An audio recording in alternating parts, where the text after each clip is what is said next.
જમીન વેચાણના કેસમાં ઠગાઈ કરવાના ઈરાદે મ્યુઅલ એકાઉન્ટ ખોલી આપનાર બેંકમાં નોકરી કરનારા સાથે બેંક એકાઉન્ટ ખોલાવવા બોગસ સિમ કાર્ડ આપનાર ડિસ્ટ્રીબ્યુટરને ક્રાઇમ બ્રાન્ચની ઇકો સેલે ઝડપી પાડ્યા હતા.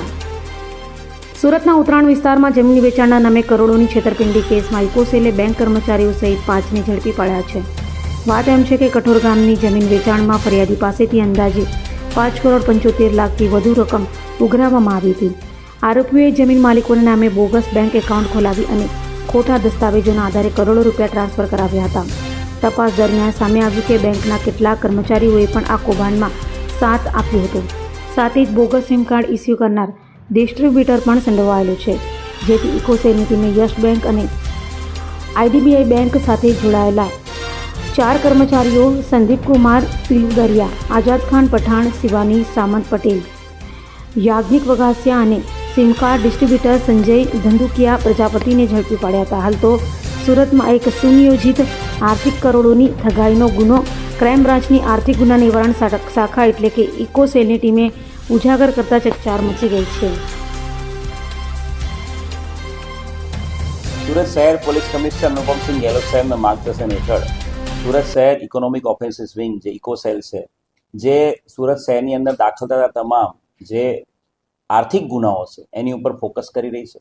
અને આ જ અનુસંધાને સુરત શહેર ઇકોનોમિક ઓફેન્સ વિંગ દ્વારા એક ખૂબ મોટી સફળતા જમીનના કેસમાં છેતરપિંડી કરવાના ઈરાદે જે મૂળ અકાઉન્ટો ખોલી નાખનારા જે કર્મચારીઓ છે, બેંકના કર્મચારીઓ, અને સાથે મૂળ અકાઉન્ટ ખોલવા માટે જે સિમ કાર્ડ આપનાર જે સર્વિસ પ્રોવાઈડર છે એની ધરપકડ કરવામાં આવી છે.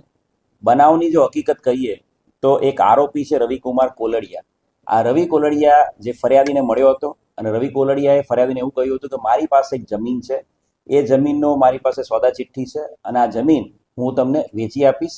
જમીનના જે ઓરિજિનલ માલિક છે, આ માલિકો અત્યારે કેનેડામાં છે, પણ એ સોદા ચિઠ્ઠી મારી પાસે છે અને જો તમે જમીન ખરીદવા માંગતા હોય તો હું માલિકો સાથે તમારો કોન્ટેક્ટ કરાવી આપીશ. અને આ રીતે ફરિયાદીને વિશ્વાસમાં લઈને આરોપીએ સૌથી પહેલાં તો ફરિયાદીને પ્રોપર વિશ્વાસ આવે એના માટે ફરિયાદી જે જમીનના માલિકના અકાઉન્ટમાં પૈસા નાખે એ આશયથી, અને એને એવું બતાવવા માટે કે અકાઉન્ટ છે જમીન માલિકોના જ છે, એ આશયથી જે 3 જમીન માલિકો છે એ 3 જમીન માલિકોના ખોટા અકાઉન્ટ, ફેક આઈડી અને ફેક સિમ કાર્ડ દ્વારા એ 3 જમીન માલિકો એ જાણતો હોવા છતાં કે 3 જમીન માલિકો કેનેડામાં છે, એમની પ્રેઝન્સ અહીંયા છે જ નહીં ઇન્ડિયામાં, તે છતાં એ 3 જમીન માલિકોના યસ બેંક અંકલેશ્વર શાખામાં અકાઉન્ટ ખોલી નાખ્યા હતા.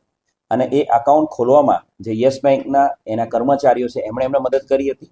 અને ત્યારબાદ એ અકાઉન્ટોમાં એણે જે ફરિયાદી છે એની પાસેથી બેંક અકાઉન્ટમાં એણે પૈસા લીધા હતા, પૈસા જમા કરાવડાયા હતા.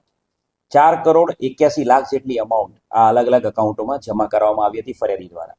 અને ત્યારબાદ આ અકાઉન્ટોમાંથી એણે પોતે પાછા આઈડીબીઆઈમાં નવા 2 એકાઉન્ટો, બોગસ અકાઉન્ટો ખોલ્યા હતા જે જમીન માલિકોના નામના, અને જે યસ બેંકના અકાઉન્ટો છે 3, એમાંથી એણે પાછા આઈડીબીઆઈમાં પણ આ જે ફેક અકાઉન્ટ છે એની અંદર પૈસા ટ્રાન્સફર કર્યા હતા.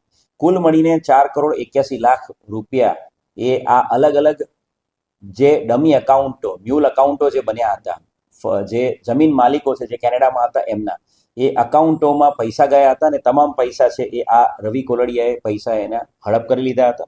ફરિયાદીની ફરિયાદના આધારે આ સમગ્ર બનાવ અનુસંધાને ગુનો દાખલ કરવામાં આવ્યો છે.